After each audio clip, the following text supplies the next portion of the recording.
Muscle is the organ of longevity. And right now, everybody's focused on losing weight. What if I told you we are not over fat, but we are under muscled as a society? And the reality is one of the reasons obesity is so hard to treat is because fundamentally we are looking at the wrong problem. Issues like obesity, diabetes, cardiovascular disease, Alzheimer's, these are diseases of skeletal muscle first. That's a big deal. It's a big deal. You were saying that we're not over fat, we're under muscle. Yeah. Isn't it a little bit of both?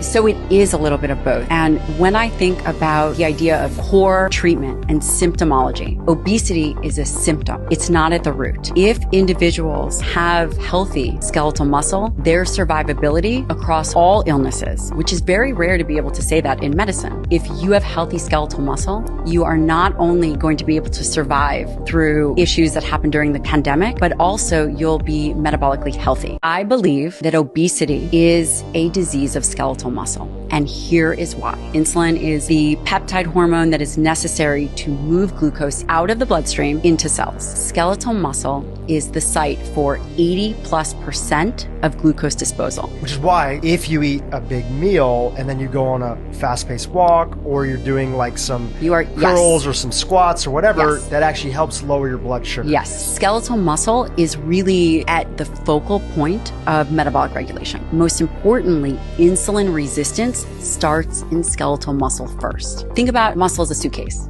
If you fill it up, right? If you're eating and you fill it up and you don't unpack it by training, then what happens? You can only stuff so much in and then it goes back into the bloodstream. That is why I believe the diseases of insulin resistance, obesity, and these issues that go alongside of them begin in skeletal muscle. Too much protein in the diet has been linked to a lot of chronic diseases. Let's just touch on that for a second. There's a lot of myths about dietary protein, none of which, by the way, have been validated. What we know is that based on the randomized control human trials, that now the RDA is 0.8 grams per kilogram, which is the bare minimum of protein per day. So that is the bare minimum set to prevent deficiencies. It is not the maximum. I would just like to bring up this example of vitamin C. Do you know the RDA of vitamin C? I don't know. 60 milligrams. Very, very low. If you were getting sick or you needed an extra boost, would you hesitate to take more vitamin C? Not at all. In fact, you would be like, nah, I'm not feeling great. Maybe I'll take some vitamin C. The RDA there is clearly that it's 60 milligrams to prevent deficiencies, but most people, nearly everybody, would be willing to say that is not a maximum. Yet when we look at dietary protein, people say, no,